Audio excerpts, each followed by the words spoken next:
இலங்கை தமிழர்கள் பாதிக்கப்பட்டப்பும் சரி, இதுக்கு முன்னாடி 15 வருஷத்துக்கு முன்னாடி சரி, ஒரு நார்மல் ஒரு படத்தோட ஹிட்டப்போ வந்து ஒரு பேட்டி கொடுத்துருப்பாரு. தமிழ் மக்களுக்கும் உலக தமிழர்களுக்கும் ஏதாவது நல்லது செய்யணும்னு சொன்ன ஒரு மனுஷன் அவரோட பிரச்சாரத்தில் ஒரு 38 பேர் இறக்குறாங்க, ஹாப்பி மூட்ல இருப்பாங்க. Basic knowledge. இப்போ என் வீட்டில் ஒரு 10 பேர், உங்கள் வீட்டில் ஒரு 10 பேர்னா நீங்கள் நான் போயிட்டு அங்கே ஃபர்னல் அட்டன் பண்ணிட்டு அந்த மைண்ட் செட்டில் இருப்போம். ஒவ்வொரு வீட்டுக்குள்ளேயும் இருக்குன்னு சொல்றாரு. அப்போ எப்படி இருக்கும்? நம்ம சப்பக்கட்டலாம் கட்டல, அவர் என்ன விஷயத்தில் இருக்காரு அவரா வாயத்துற வரைக்கும் நம்ம எதுவும் தெரியாது. 20 லட்ச ரூபா பணம் மட்டும் கொடுத்தா போதுமான்னு கேட்குறாங்க. கவர்மெண்ட் 10 லட்சம் பணம் கொடுப்ப நீங்க கேள்வி கேட்கல. அப்போ கவர்மெண்ட் 10 லட்சம் பணம் கொடுத்தா போதுமா? இப்போ ஏர் ஷோ நடந்தது சென்னையில், அப்போ கவர்மெண்ட் 10 லட்சம் கொடுத்தாங்க.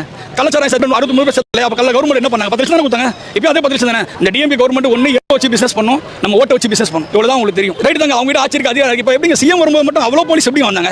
நீங்கள் அந்த 3-4 ஹவர்ஸ் வெயிட்டிங் சார்ஜஸில் இருக்க போலீஸோட இது எடுங்க ஃபுட்டேஜும், சிஎம் நைட் 1 மணிக்கு ஒரு ஃபுட்டேஜ் பாருங்க. ஆயிரக்கணக்கான போலீஸ். சிம்பிளாக சொல்கிற ஏடிஜிபி நம்ம வந்து 50 பேர் 40 பேருக்கு ஒரு போலீஸ்காரன், நாங்கள் 20 பேருக்கு ஒரு போலீஸ் 500 பேர் போடுங்கிறாங்க.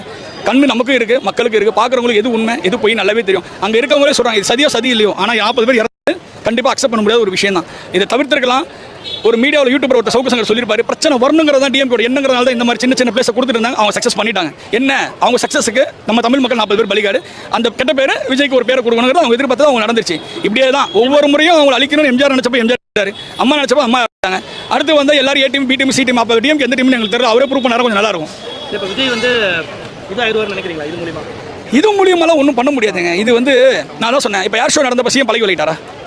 ஏர் ஷோவில் 5 பேர் இருந்தாங்க, 61 பேர் ஹாஸ்பிட்டல் இருந்தாங்க. அவங்க பதவி விலகினாரா? இல்லை முடி மறைச்சிட்டு போயிட்டார்ல. வெயிலோட தகன என்ன பண்ணுறாரு? அங்கே ஏர் ஷோவில் தண்ணி கொடுத்தாங்களே, அங்கே இருந்து அந்த செடி குத்துற தண்ணி எடுத்து குடிச்சிருந்தாங்க. இது அவங்க மீடியாவில் போட்டு தான்.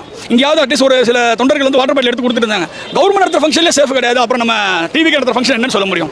எல்லாரும் சொல்கிறாங்க, கனிமொழி மேடம்லேருந்து எல்லாருமே சொல்கிறாங்க தண்ணி பாட்டில் கூட சாப்பிட. எங்க ரோட் சைடில் நடக்கிற ஒரு ஃபங்க்ஷன் தண்ணி பாட்டில் சாப்பிட அவனா கொடுப்பாங்க. எங்கே வச்சு சாப்பிடுங்க? இப்படி நின்று இந்த இடத்துல கையை தூக்க முடியாது. இங்கே நின்று இப்படி சாப்பிட முடியுமா? கொஞ்சமாவது பேசிக் நாலேஜ் வேணாம். எப்படி நீங்கள், நான் உங்களை கேட்குறேன், இப்போ உங்களுக்கு சுற்றி ஒரு 20 பேர் இருக்காங்க, உங்கள் கையை தூக்க முடியாது, எப்படி நீங்கள் சாப்பிடுவீங்க? எப்படி நீங்கள் தண்ணி குடிப்பீங்க? இதுக்கு சொல்யூஷனே கிடையாது. ரோட் ஷோ அவர் சிஎம் ஸ்டேஜ் வரைக்கும் போறாரு. எப்படி நம்மளுடைய மரிப்பணத்தில் தார் ரோடு போட்டு போறாரு. அது ஒருத்தர் பெருமையாக பேசிட்டு இருக்க அண்ணனே, 2 பக்கமும் நாங்கள் நிறுத்திட்டோம், நடுவில் ரோடு போட்டால் தலைவர் சூப்பராக வந்து நான் ஒத்துக்கிறேன். சிஎம் கொண்டான கான்வாய் எல்லாமே நீங்கள் ரெடி பண்ணுவீங்க.